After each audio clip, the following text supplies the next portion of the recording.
అందుకే పెద్దవాళ్ళు ఒక మాట చెప్తారు, నీ జీవితం పండాలి అంటే నీకు పూజ వచ్చా రాదా వదిలేయి, నీకు వేదం తెలుసా తెలీదా వదిలిపెట్టేసేయి, నువ్వు ఉపనిషత్తులు చదువుకున్నావా చదువుకోలేదా వదిలిపెట్టేయి, రామాయణ భారత భాగవతాలు తెలుసుకున్నావా లేదా వదిలిపెట్టేయి, దక్షిణామూర్తి యొక్క మూర్తిని చూస్తూ కూర్చోవడం నేర్చుకో, అదొక్కటి నేర్చుకో చాలు.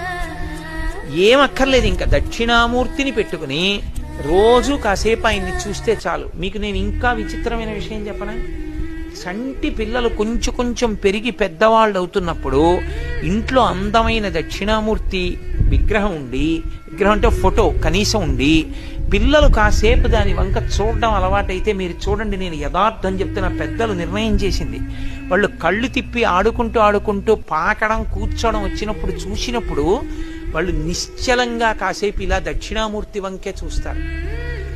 పిల్లలు చిన్నతనంలో దక్షిణామూర్తి వంక అలా ఎదురుగుండా కూర్చుని చూస్తే 2 ఫలితాలు వస్తాయి. అపమృత్యు దోషం పోతుంది, సరస్వతి కటాక్షం కలుగుతుంది.